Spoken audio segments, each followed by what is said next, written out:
Welcome to the Inside Out Money Podcast. Can't even recognize this place. Too many pieces of our past mistakes. Hi, I'm Maggie, and I believe real change starts from the inside out. So let's work together to improve our money and our lives from the inside out. We will explore all things money and our relationship with it. Join me each week with a rotating set of co-hosts, friends, and interviews. Let's jump in. It's time, we going round and round and round and round and round. Hey, Erica. Hi, Maggie. How you doing? Hi, Erica. Hello, I already Maggie. said that. Hello. Hi. Hi. Hi. Hey there. Hey. Good to see you. You too. Always lovely to see you. You and your mouth braces. Thank you very much. And me and my double chin. You do have the oddest camera angle of any computer I've ever seen.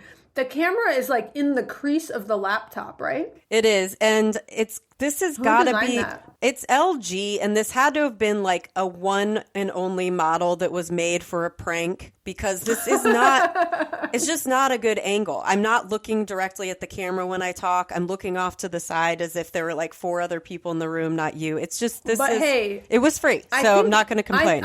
That's what I was going to tie it back into today's topic. You're not really happy with it. We just talked about that offline, but it was free. So maybe you're like less annoyed, because every time you complain about it, you're like, but it was free. It was free. A free laptop that was handed down to you. Yep. And I didn't spend money on it. I'm grateful that it was given to me, and less grateful when I see the angle. But other than that, I can move past that. I can look past my own vanity. Also, like true friends, I love all angles of you. I feel like the only thing I feel like is that I'm just like a lot shorter than you, and I'm literally like looking up at you. This is what your kids feel like all day. Like this is the view they get of you. Probably, yeah. And You're like an adult. No, not like an adult. I am an adult. You are an adult. Yeah. Well, sometimes you're like an adult. Sometimes, mostly when we're together. Both of us. And when we don't have our kids is when we're like adults. But in my day-to-day life, yeah, I like to say I am an adult. You present as an adult. I present well as an adult. So do you. So do you.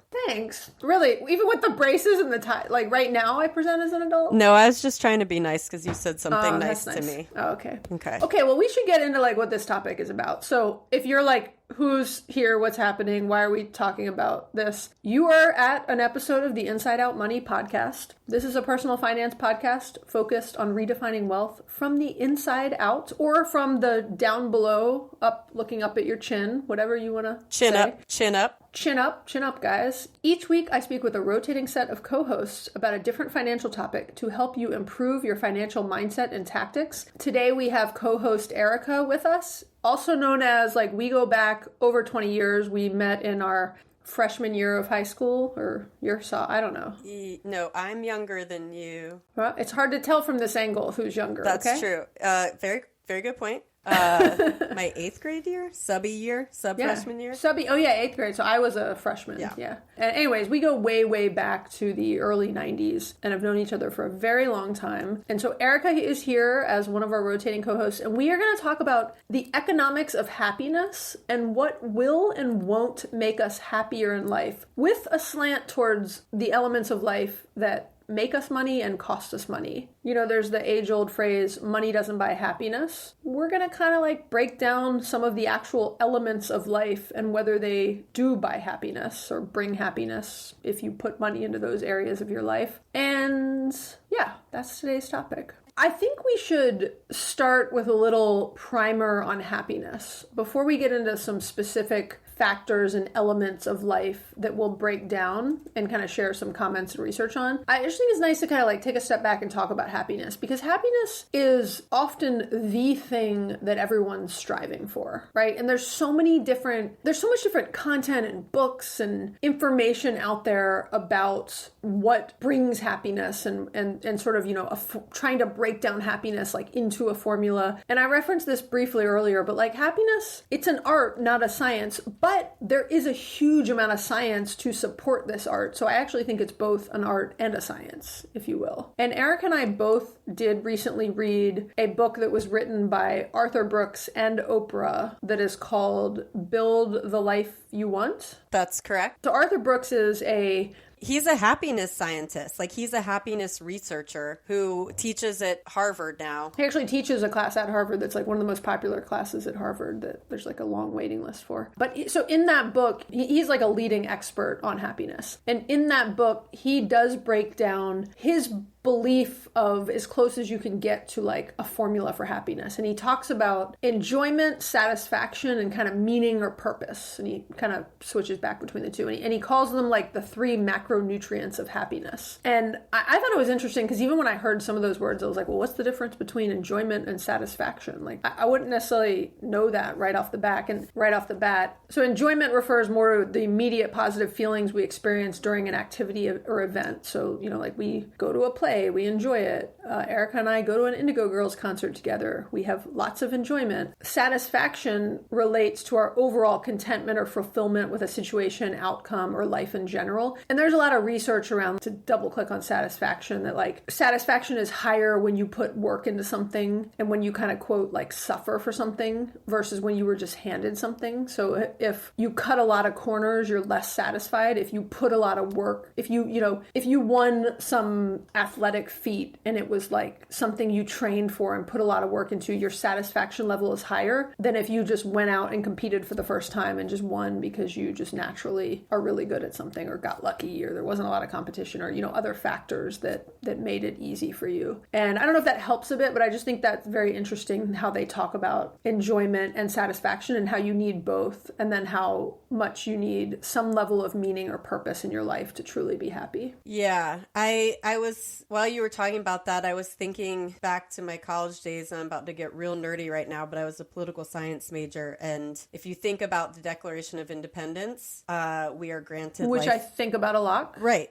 Yeah. All the time. So I'm looking at you because I know that's often on your brain. What I go to bed and wake up thinking about. Did you know just side note, but I think this is a funny aside. There was a like poll that was going out a couple months ago, maybe last fall, about ask the men in your life how often about the Roman Empire. The Roman Empire. Yeah, for sure. Yeah. I had a whole conversation with Greg and our neighbor who's a guy about that, and they were like, actually often, like plumbing, I mean just everything. Yeah, I asked a friend of that and he was like, oh, at least once a week. And I was like, I couldn't even tell you if it was like Roman, Greek. And then I realized like 80s movies or 90s movies, like Tommy Boy is my Roman Empire. Like I think of Tommy Boy all the time, quoting it in my head. Often Wayne's World, so that's my Roman Empire. But just side note, because this feels like I'm going down that path with this. But our Declaration of Independence says that like we are all entitled to life, liberty, and the pursuit of happiness. And what's interesting about that is that Thomas Jefferson somewhat cribbed that theory from Jean-Jacques Rousseau, who was a French political philosopher who said that people are entitled to life, liberty, and property. And so Jefferson changed that. He thought property was too, I can't really expound on what he thought. Vain, maybe, but the pursuit of happiness. People should, yeah. I mean, you're not really, not everyone is entitled to property because, as we know, that's not something that is accessible to everyone unless you're going to take it. And so this was all within the bound of what Rousseau called like the state of nature, which is what defined our country. This is getting real nerdy. That's so fascinating, though. Yeah, so he changed it from property to the pursuit of happiness. And so I think thinking about that for myself and how he was maybe originally, hundreds of years ago intending this is happiness can come in different forms, and it doesn't have to be in the form of this tangible property or intangible, if you're thinking just land, that happiness can come in different forms. Yeah, I think that is fascinating. And I think, another thing that Arthur Brooks talks about a lot in this book that reminds me of is the idea that happiness is not a destination. It's not like a thing that we will arrive at. I think about that a lot tied to early retirement. Like I falsely believed at some point that when I just like left my job, all of a sudden everything would be like rainbows and unicorns. And it's not. Right? If anything, like all of a sudden your other things are way more visible and aware than they were before. But anyways, the idea that happiness is not a destination, the idea is that it's a fluid condition that we are striving to be happier. It's not this like elusive happiness state, this fixed ideal of nirvana that we're trying to get to. It's not a state of being or a state of doing, right? It's an achievable change that we can actively work towards, and that you'll never get to like a level of unmitigated happiness. Like Like, it's just impossible to achieve. And thinking about it that way can be very dangerous to us ever becoming happier. And so I think what's so fascinating about kind of the way he talks about it is that you have to first understand what it is that you are even seeking when you talk about the pursuit of happiness, like you just mentioned, Erica, right? And chasing the wrong things can actually make us less happy. And I think that is, to me, is like a big aha moment that is discussed in that book. Yeah, and another thing that's in that book and a lot of books along this same type of, self-wellness that can also tie in with financial wellness is intrinsic motivation versus extrinsic. So if you're intrinsically motivated by things, you're seeking happiness from within, like what Maggie and I have talked about on past podcasts of finding glimmers, things that make you happy in your day-to-day life. They really have nothing to do with big things. It's finding like the simple little nuggets that bring you happiness. And when you're finding that extrinsic motivation, it's when you're looking at something else outside of you, outside of your control, that you're putting all that stock into making you happy. So in the example, Maggie, that you just used about retirement, like, well, I'm probably going to be so much happier when I retire. And you're probably no more or less happier than when you were working. But I think that's where this grass is greener idea comes in for people. Oh, I'll be happier if I just make this change. And sometimes that is true. Like in my example, I had been at my job for 13 years. I was happy in it for a very long time. And then I started just feeling that I was kind of defenseless against the changes happening within the organization. And there was nothing I could do to help the organization change. I had to make the change for myself. That was a change where I needed to find a greener grass, and I'm happy I did. But there were a lot of other things there that could have kept me there for longer, but I just would have been miserable. But there, you say, oh, I want a bigger house. I think a bigger house will make me happier. Well, bigger house comes with maybe a bigger mortgage payment. Maybe to have a bigger house, you need more land, so you have to move outside of the city. Maybe that means you have to drive further to your job and you have a longer commute, which means less time with your family. Does that bigger house that you thought was going to make you happy actually make you happier? Yeah. Well, I think you said that rhetorically, but we'll actually break down the science and the research around the answer to that question soon, which I think is fascinating. But yeah, the other thing that what you just said reminded me of is he talks, and when I say he, Arthur Brooks in that book, he talks about the idea that some people are just more naturally happier than others and have like a more positive affect. And I think about that when I talk about like, what you just talked about with, leaving a company and me early retiring and different things of like, sort of that I'll be happy when and something happens. And so you've got your own natural predisposition. And then you've got the whole hedonic treadmill concept, which is the idea that, you think, oh, once this happens, I'll finally be happier. And then that happens and you've now actually moved the milepost further out to the next thing because you're barely sort of appreciating what you just got to, which I think all these kind of concepts combined, like that combined with the idea of like happiness is not a destination and like reframing your mindset to think, I just need to design my life around things that I know make me happier and always, try to move in that direction and just try to move more in that direction. Yeah, I think that's right. To move in the direction of the things you know are verified and valid in bringing you happiness. I think sometimes we can put expectations onto things to make us happy that maybe, like if you, and I'm not saying you've done this, but you put the expectation potentially on early retirement to make you happy. Well, if you weren't happy when you early retired, because it's a big change, you'd been working for 20 plus years, the expectation was letting you down. It wasn't early retirement. It was the expectation that early retirement was going to just all of a sudden miraculously change everything in your life. You don't early retire and then all these other things start falling into place. Oh, you go buy a lottery ticket, you win the lottery, all these other things. The expectation that it was a destination, right, is right. Unrealistic. Okay, so I think this is a good time, Erica, to shift to... Erica's making faces and trying to distract me. The chins are overwhelming. You have a very nice chin. Chin up. Oh, Thank you. I'm gonna scotch tape it back so you only see one. I'm just gonna get you a webcam. We can fix this problem with like $20. Just pop a webcam on that thing. Yeah, I'll do it. But it's not a problem. I think this is a fun angle. Again, I feel like one of your kids. Sorry, Erica keeps making faces on the screen. Very distracting. Okay, so we're going to shift to the various factors that we can start to break down that can have a meaningful influence on your happiness. And again, we're leaning towards a slant of some financial factors, things that sort of take your finances and take your money and bring you money. And we'll share some different kind of comments and some stats and research under each of these. But let's just start generally with money as a category, right? The age-old question, does money buy happiness? Fuck yeah, it does. I don't think it does.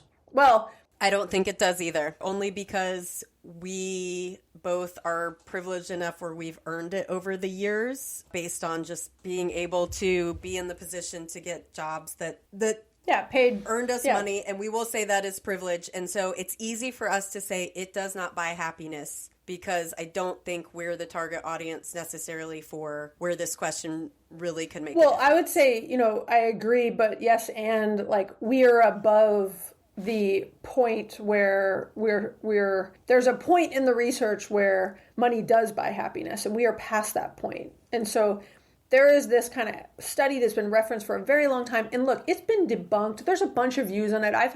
We've talked about this study before. I've had people write in, it is an older study. And it basically found that daily happiness did not increase beyond $75,000 a year. Now, I don't want to even get into like the semantics of this study. And it's older. This was an older, like add inflation to that number. It might be 100,000, whatever. I don't want to get into that because there's just not, to me, that there's not a lot of value in that. The general point here, I very much agree on and have experienced myself of like, yes, and this is the point you were kind of making, Erica. There is a point where money does buy happiness when you have so little that you don't have a reliable roof over your head and food on the table and transportation and basic things to be able to take care of you and your family. As soon as you hit a point where you have all of that, and that amount of money is different. Again, this research study that's an old one found that it was around $75,000, but there's a bunch of details of like, size of household and all sorts of stuff. And again, I don't think it's worth getting into all of that here. The point is, there's a point where you have enough money, and look, enough is relative, which is my point, where after that, there are diminishing returns on money creating any more happiness. At that point, the marginal utility of more money decreases over time. So each additional dollar that is added after you're able to kind of take care of some basics in life, and the basics are all relative, it contributes less and less overall happiness as your wealth grows. I can vouch for that personally, and I have anecdotally heard every single person I know pretty much vouch for that. That's like in touch with their emotions and reality, I would say. Yeah, I agree with everything you just broke down based on my own experience. Yeah, so the next thing on the list is material possessions, and that's something that we've talked about, you and I, on this podcast, because if we're talking about personal finance, things is something we spend our money on that ends up leading towards more stuff, less money, something that I've been trying to work on talking myself out of, thinking I need this or that to make me happy. And that kind of leads to conspicuous consumption, which is one of the points in the book. And it doesn't lead to greater happiness because of the hedonic treadmill concept that we talk about over and over, because I think it's really good for all of us to understand that on a loop, no pun intended with the treadmill. But the more you start to see it and notice it, the more you're able to stop it from happening. And we tend to adapt as humans. We tend to adapt to changes in circumstances, which include financial circumstances. This hedonic treadmill theory suggests that people return to a baseline level of happiness after positive or negative events. So you end up in the same place, no matter what. And winning the lottery may lead to short-term happiness, but over time you adapt and the initial boost fades. So it goes back to that dopamine hit. And one thing to counteract that came from the Build the Life You Want book with Arthur Brooks and Oprah is finding gratitude for the things you have. Maggie, we've talked about this. When you can find gratitude in what you already have in your life, whether it's material possessions or immaterial possessions that have way more meaning, family, health, things like that. When you find gratitude and truly accept that gratitude and sit with it, you become less materialistic. That is one of the proven research factors in the book that I found really interesting. Yeah, that is very interesting. But I think overall, the point here is that there is research in addition to Oprah. Like, I don't even need research. When Oprah says something, I'm like, cool, that's facts. Right. Them's the facts. So there is research that shows conspicuous consumption. Again, intentional consumption is different, but conspicuous consumption does not lead to greater happiness. And it also shows that spending money on experiences like travel, concerts, etc. tends to bring more lasting happiness than spending on material possessions. Because those experiences create memories and social connections which contribute to your overall well-being. And so I just, back to the kind of spirit of what we're trying to bring home here is research shows material possessions don't lead to greater happiness. And Oprah backed it. Yeah, and Oprah said so. Believe it, people. Yeah, Oprah said so. Forget Arthur Brooks, who's been researching this for his entire career. Not even his entire career. Right. This was a later in life shift for him, actually. Anyways, let's move to a commute, because this one was fascinating to me. And some of the research on this. And to clarify, all of these points we're going through are not from this book, The Build Your Life You Want. We're sort of mixing in, a bunch of different things we've read on these topics. But there is research that shows that the trade-off, people, you mentioned this as an example early on, Erica, the trade-off of people often buy a bigger house and they have to go further out. So Atlanta is very much like this. If you want a bigger house, you've got to go further out and you have a very long commute to get to most places you might need to get to for jobs in Atlanta. And so I see so many people making those decisions. I mean, I worked with people like that every day, where the majority of people I worked with lived pretty far out. The minority lived closer in and had a shorter commute. But the research shows this doesn't pay off. And I thought there were some interesting examples that I've heard too of actually being realistic about how often you're going to use something. So we just had this realization with a car with a third row that we decided to get rid of as a result. But I heard someone talking about this with houses, and you thinking about you're oh, I need this bigger house, and it's got this great setup for when guests come, and sometimes you have guests come 5 days a year, right? Or 5 times a year. And ultimately, are you willing to deal with the trade-offs that come from living so far away 360 days a year for those 5 days a year that you have a little bit more space for guests, or some house you want to show off to people, or I don't know what the, reasons are. But I thought this was interesting because, to the spirit of the economics of happiness, it doesn't, research shows, and right, this isn't for everybody, but on average, that when you increase your commute to a longer commute, which often is being done to get a bigger house or more house for your money, if you will, it will not make you happier. And there's one specific stat that actually said you have to make a full 40% more money in a job to compensate for a longer commute. And right, I don't want to debate the semantics of these specific nuances of these studies, but I think the point is long commutes tend to suck. Yeah. Yeah.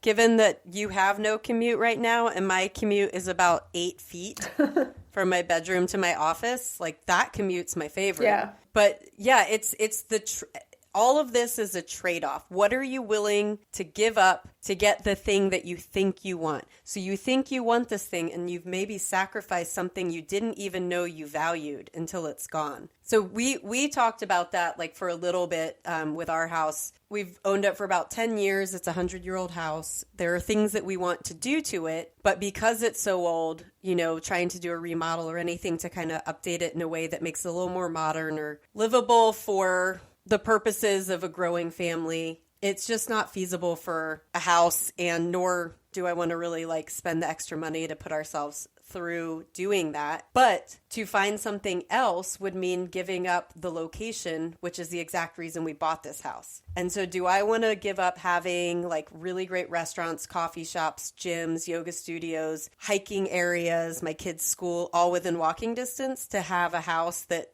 then I would potentially be secluded in? So I better love that house and I better never leave it. And the answer is no, I don't want to. I agree. You live in a great area. And I enjoy coming to visit you and getting to stay in that house. Yeah, thanks. I love coming to stay in your house too, but you did all those remodels, and so that's why I love being in your house. Well, another thing that is worth noting on commutes is I know, particularly in my city at least, one of the other reasons people do move out further is for quote unquote better school districts. I'm not going to get into it. I don't actually agree with that statement because I think there's a bunch of things that go into like what makes quote a good school on paper versus like an actual school I want my kids going to that mimics the real world. But well, I guess I did kind of just get into it, but I will say, so I get that. Like that is, if that's, it, like you said, it's a trade-off. So it might be that, you know, you don't want to send your kids to private school. And so for the schools that you want, you feel comfortable with or whatever, you want to go further out to get to those school districts. And it's, you do you, right? It's a trade-off. And I think that the idea is you want to very intentionally decide and make these trade-offs. So making the trade-off for schools for your kids is one thing that's quite different than making the trade-off to have a bigger house. Right. And so I think it's just our point is like be thoughtful and intentional about these decisions and, you know, think twice because these are big decisions that impact you every day with your commute as an example. Yeah.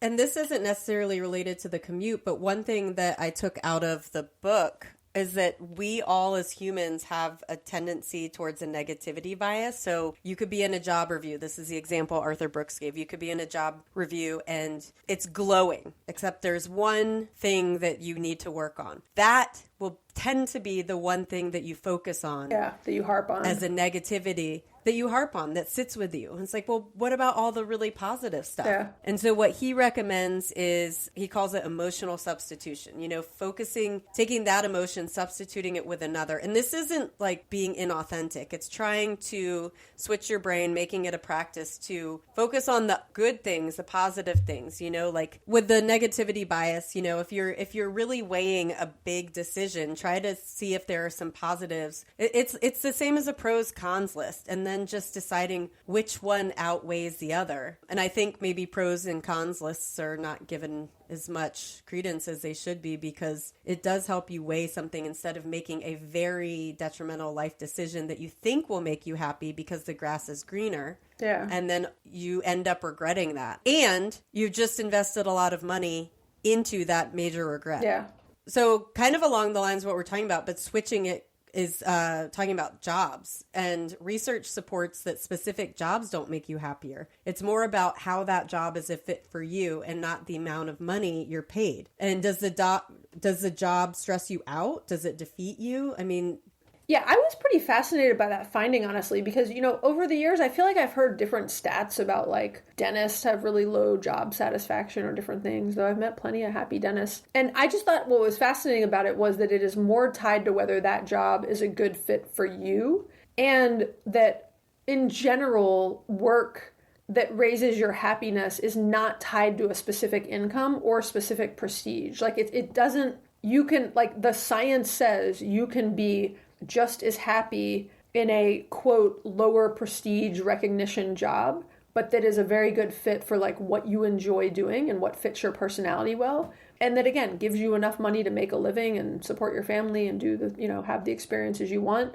but might not make you, you know, quote unquote rich from it. And you just need, you know, enough money to get by, as we've discussed, and get by is relative. But I just was fascinated by that because I don't know. I kind of would have maybe thought differently, but I think this is a great reminder that it's more about finding the job that's right for you. And just as a quick example, I know someone who's like super crazy smart, went to Stanford, like just really, really smart, became a lawyer, was miserable, eventually quit that job, became a teacher, is incredibly happy as a teacher, right? He had a lot more quote unquote like prestige and definitely income, like 20 times the income as a lawyer than he is as a teacher. He is significantly happier. It is a better fit for him. I know other people who are very happy as lawyers. They have a lot of income and prestige and they love it. I think it, like you said, it's what fits for you. And I think a lot of that can tie into the societal pressures that have been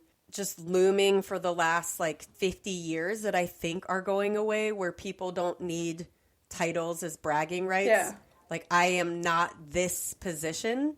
Like, this is where I work and this is what I do during the day. Yeah.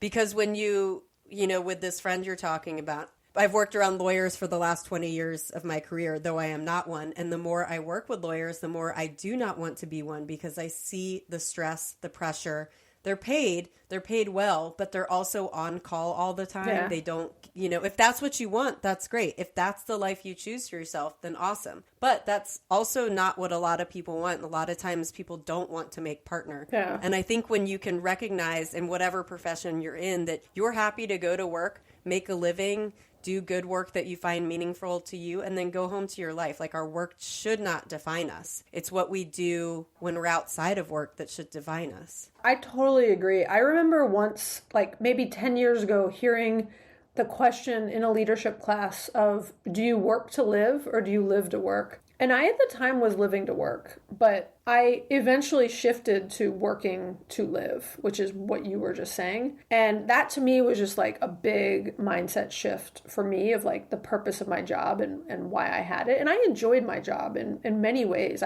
In terms of like being a good fit for me and my personality, it actually was a good fit for me. And so I wasn't unhappy as a result of my job. It was more the volume of it and me wanting to, have more freedom and other things. But yeah, I just thought, to me, this is one of the more surprising ones. Surprising, but not surprising when I really think about it more. Yeah. Well, the fact that it's surprising to you is interesting to me because I think, you and I have both worked in corporate worlds for a majority of our careers. I haven't ever managed people. I sort of felt that should be something I should want to strive to. And I had maybe a lot of, not shame, because it's not shame. I don't know how to define the emotion, but I should be striving for more. Yeah. But it wasn't because of anything I wanted for myself. And in the last, probably since COVID times, I've accepted, I'm actually quite content in the role that I have. I contribute within my company and the jobs I have and don't need to. It's a lot of outward societal pressure that makes you have thoughts like that. And then another quick point, which I just think is interesting. Erica, I don't think you and I had this growing up. I don't believe you did, at least. And I know I didn't. But there are culturally a lot of people, and I know them well, who talk about their families and how culturally, they are not successful if they're not a lawyer or a doctor. And then also if they don't also marry a lawyer or a doctor. And that to me was always I can imagine putting that pressure on my kids, right? And I'm not you do you, but I am very thankful that I never had that sort of pressure on me. And I will not be putting that kind of pressure on my kids because I know that will drive them more likely towards a life of unhappiness. Right. And or even if they go and choose what makes them happy, they forever are getting, crap from their parents that they're a disappointment, which is real. I hear that from many people I know. Well, and that's the thing too, totally getting away from the financial side of this, but if you're doing something to make somebody else happy, you are likely not happy. You're not driven by your own happiness. You're just working to create happiness in someone else, which is that extrinsic, it's not even motivation. It's just an extrinsic pressure from somebody else. And also, I wonder if all those people who are insisting that their kids become a doctor or lawyer, if they're truly happy, they'd probably just, at the end of the day, you kind of just want your kids to be happy and healthy and successful in whatever makes them happy as long as they're not living on your couch as an adult, right? I mean, I think maybe we can make it that simple. Yeah, no, I agree. I want them to be happy, productive people that can live on their own couch if they need to. Right. But going into kind of the external pressures, I think that's where all of what we're talking about kind of ties in together, hedonic treadmill, grass is greener. It's trying to play into what's presented to us within society and knowing to stand your ground. I don't need the newest model of car. I don't need the bigger house. People should, in theory, like you for you, not because of your stuff. Mm-hmm. I love you for your really old Lexus. I could care less. It's not Thank something, you. I happen to know you have one, and I actually think it's a badge of honor. Okay. It is only because the landlord wouldn't let us get rid of it years ago. So now I'm just accepting and loving her for her. She's great. All her wrinkles and scratches. I have many fond memories of her. Okay, so I think we'll hit some of these next ones pretty quickly, but another one that is interesting is location. So there actually is research that shows that the location of where you live it is a big factor that influences our happiness. And it is things like, what jobs are available, what people and relationships and communities are around. Do we have different, hobbies and things we can pursue in the area we live in and things like that? And so, again, this is very tied to you personally and what makes you happy. But I think about this a lot. I have like a big, growing up in Atlanta, like I've got a big, community and a lot of family and friends here and everything else. And like that does aid in my happiness. And in addition from that, I like Atlanta. If I didn't like it, I would move somewhere else, right? Versus I know you have a lot of like friends in Portland. You don't have family in Portland. Well, you have the landlord's family, yes. But that even having one other, like half of your family there, I think aids in your level of happiness, and research does support that. Right. There are people who will move somewhere because they want to be in a certain city because of the appeal, and then they find out they're very isolated and alone, and it's hard to meet people, and that... Yeah, it's a high cost of living. It's like all these factors together, right? That matter. And so it's not that like San Diego is the happiest city to live in, right? It's a super high cost of living, but like San Diego is an example. For some people, it's an awesome place to live, right? If they can afford to live there, if they can maintain their lifestyle, if they have a good community around them, if they like the beach, which I love the beach. It matters more around you and your fit with that location, just like it does with jobs. Yeah, so along those lines of other simple things that we'll move through is age. And I'm just curious, Maggie, can you say at what age you were happiest? Well, I have a bad memory. So it's today age? Yeah, yesterday. No, I can't. I actually, well, tied to that, I actually think I'm maybeest. My happiest times are either, I don't know, sometimes I like, think back to like high school or something, but like, I kind of think my happiest times are now. But I don't know if that's because I have a bad memory or it's just like a recency factor, recency bias. What about you? When do you think you're happier? Have been most happy? Was it when we were I don't know. rocking together in high school?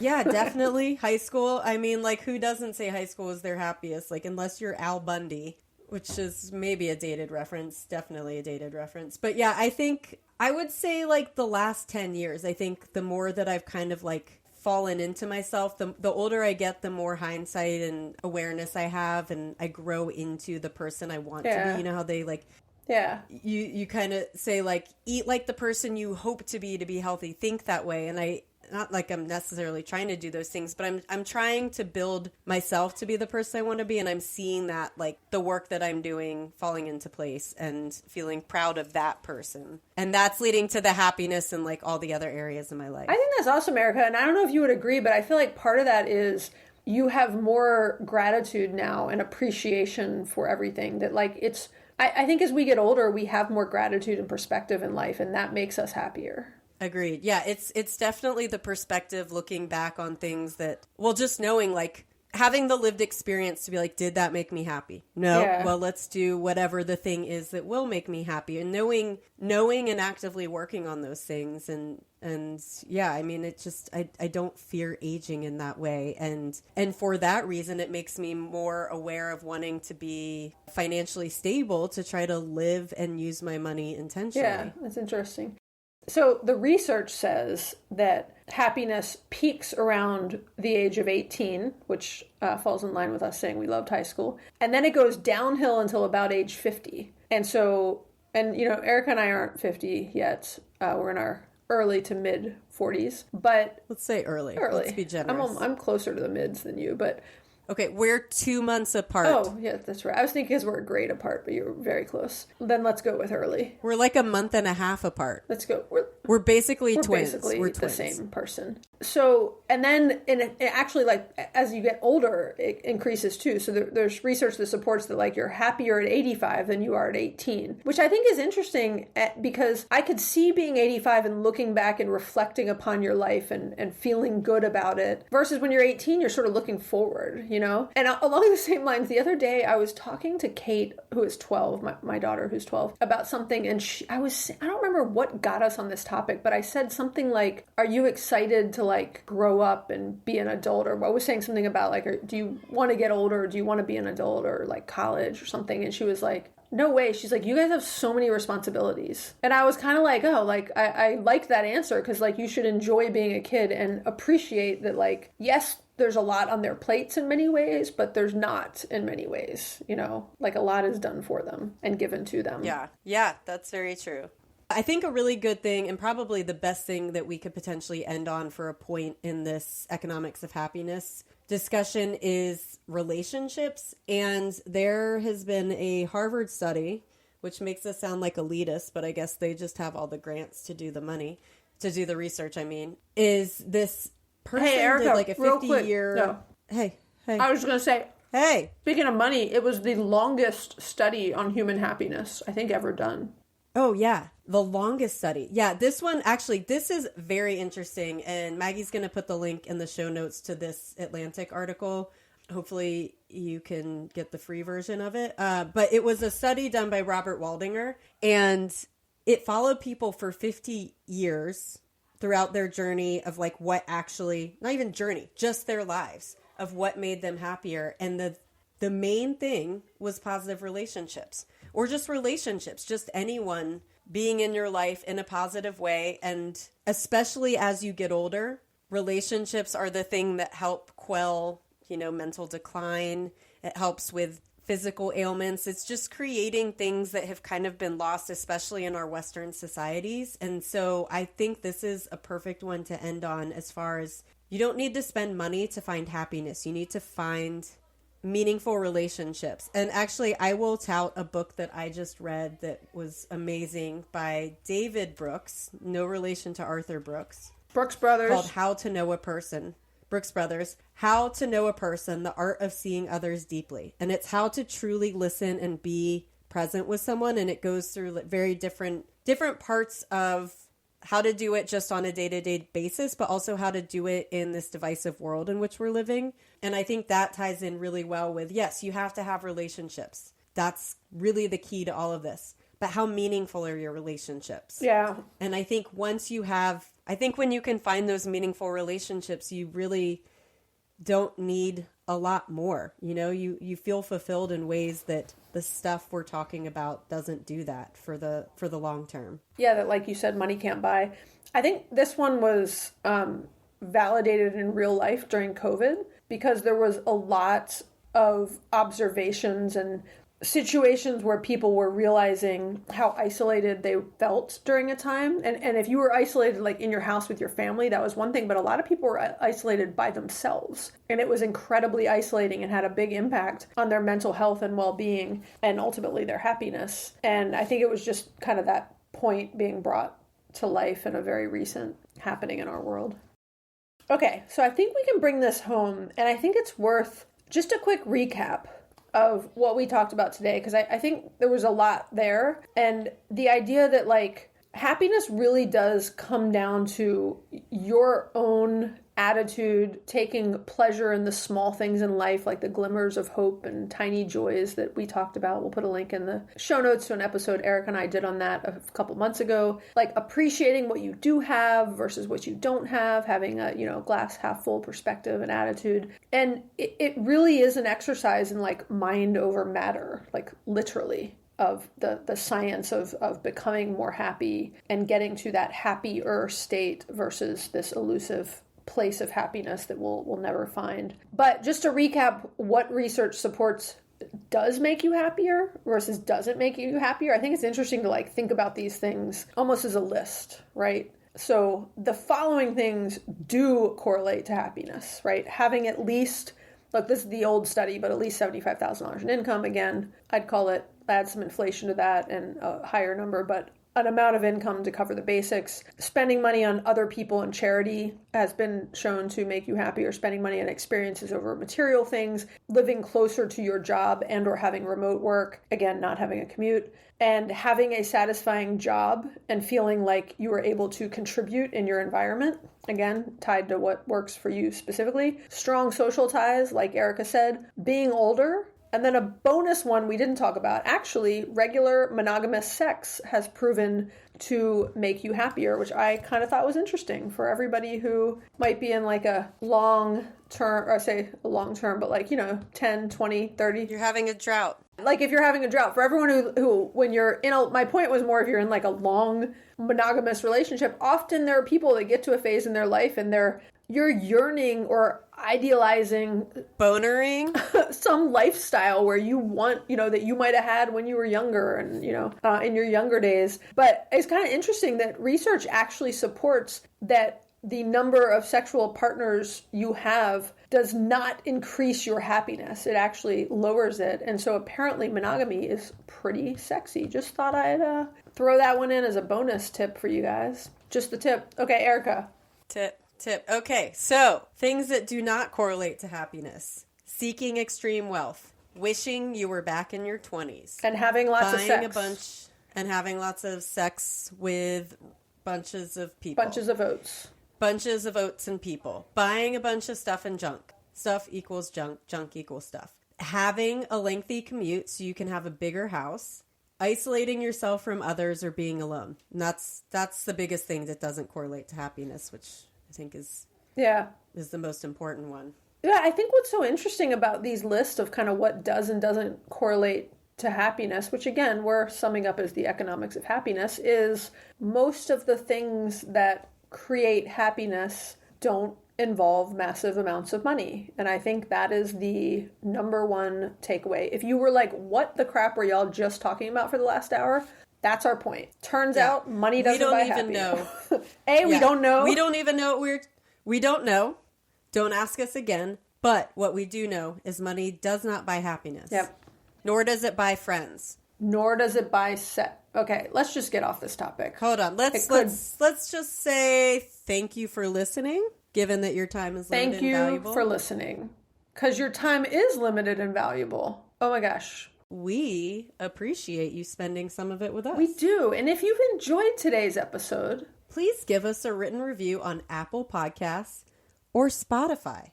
We truly appreciate it. We do. It sounds like you're reading a script, Erica. We also encourage you to share this episode with a friend or family member. But seriously, this is a really good episode to share with other people because this, to me, these are like fun dinner table conversations to me. You can also fancy dinner? No. Fancy dinner? Not a fancy dinner because or like homemade grilled cheese. I learned why don't I eat grilled cheese? Homemade grilled vegan cheese. Yeah. Vegan cheese. I don't really like vegan cheese. That stuff does not melt. Vegan cheese is mostly like oil and stuff. Anyways, you can also subscribe where you listen to podcasts. And we always love to hear from you guys. So if you have any thoughts or questions, you can leave us a voicemail. You can text us at 404-981-3370, or you can hit us up on Instagram. Okay, we should magically be happier now, Erica. I feel happier because I just spent an hour with you. And I learned that actually does increase my happiness. If I didn't already know it, research now reminded me. I reminded you. You did. I'm your research. You are my research. Okay, thanks, Erica. Bye. Thanks, Maggie. Bye, everyone.